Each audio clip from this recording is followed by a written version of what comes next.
Top quality और consistent performance के लिए सिर्फ सिल्वर पंप नाम याद रखना।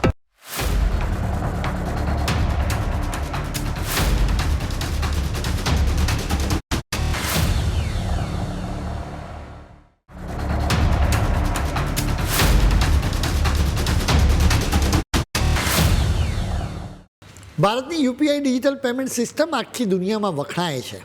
આજે ગામડાના લોકો પણ સહેલાઈથી એનો ઉપયોગ કરે છે. QR કોડ સ્કેન કરવામાં આવે છે અને ફટાક દઈને પેમેન્ટ થઈ જાય છે.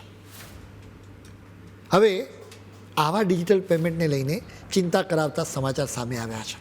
કહેવામાં આવી રહ્યું છે કે આવા પેમેન્ટ પર ચોક્કસ પ્રકારનો ચાર્જ કે ફી લાગુ પડી શકે છે. હવે સમજવું જરૂરી છે કે આ સમાચાર આવ્યા ક્યાંથી, કેમ કે સરકાર કે બેન્કોએ એના વિશે ગળું ખોંખારીને કંઈ પણ કહ્યું નથી.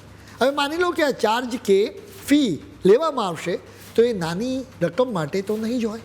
સૌથી પહેલાં તમારે સમજવું જરૂરી છે કે આખરે આ વાત ક્યાંથી આવી. તમને ખ્યાલ હશે કે અત્યારે સંસદનું ચોમાસું સત્ર ચાલી રહ્યું છે. આ સત્રમાં સરકાર એક બિલ લઈને આવી રહી છે જેનું નામ છે the taxation and other lose amendment bill 2026. આ બિલમાં વેરાઓમાં સુધારા કરવા માટેની જોગવાઈઓ છે.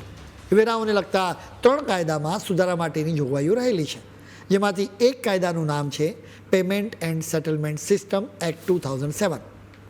સરકારે આ કાયદાની કલમ 10A સુધારા કરવાનો પ્રસ્તાવ મૂક્યો છે. બસ આ પ્રસ્તાવને લઈને જ યુપીઆઈ પેમેન્ટ પર ચાર્જ વસૂલવાની વાત કરવામાં આવી રહી છે. અત્યારે આ કલમ 10A જ બેન્કો અને ફિનટેક કંપનીઓને યુપીઆઈના અને ડેબિટ કાર્ડ પર કોઈપણ પ્રકારનો ચાર્જ કે ફી લેતા રોકે છે. જોકે હવે કાયદામાં સુધારા બાદથી સ્થિતિ બદલાઈ શકે છે.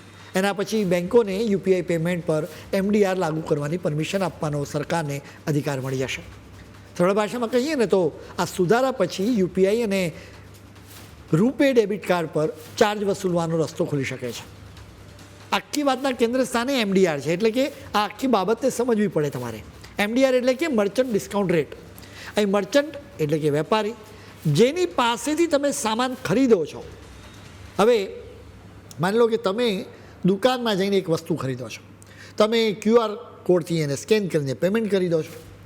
એટલે તમે વિચારો કે આપમેળે જ એ રૂપિયા એ વેપારીના ખાતામાં જમા થઈ જાય છે. પરંતુ એવું થતું નથી. એના માટે એક આખી પ્રક્રિયા કરવી પડે છે. એક ડિજિટલ નેટવર્ક સેકન્ડમાં આ પ્રક્રિયા કરે છે.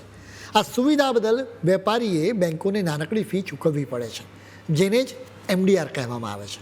હવે ભારત સરકારે જાન્યુઆરી 2020થી યુપીઆઈ અને રૂપે ડેબિટ કાર્ડ પર આ MDRનો ચાર્જ જે હતો તે 0 કરી દીધો છે. એટલે કે યુપીઆઈ અને રૂપે ડેબિટ કાર્ડથી પેમેન્ટ કરવામાં આવે તો બેન્કોએ MDR ન વસૂલી શકે. હવે સ્વાભાવિક રીતે બેન્કોને એના લીધે નુકસાન થાય. એના બદલામાં સરકાર બેન્કોને થોડી ઘણી સબસિડી આપે છે. સરકાર અત્યારે 2000 રૂપિયા સુધીના જ ટ્રાન્ઝેક્શન પર સબસિડી આપી રહી છે. એ પણ 0.15% દરે સબસિડી આપવામાં આવે છે. એટલે જ એના આધારે વાતો ફેલાવવામાં આવી છે કે 2000 રૂપિયાથી વધારેના ટ્રાન્ઝેક્શન પર ચાર્જ ચૂકવવો પડી શકે છે. જોકે હજુ સુધી આ બાબતે સરકાર તરફથી કોઈ સ્પષ્ટતા નથી. અત્યારે ક્રેડિટ કાર્ડથી તમે પેમેન્ટ કરો તો MDR લાગુ પડે છે. સામાન્ય રીતે ક્રેડિટ કાર્ડ ટ્રાન્ઝેક્શન પર લગભગ 2% MDR લાગુ પડે છે. અત્યારે તો એમ પણ લાગે છે કે ઓછી રકમના ટ્રાન્ઝેક્શન પર કોઈ ચાર્જ લાગુ નહીં પડે. એટલે ચિંતા કરવાનું કારણ નથી.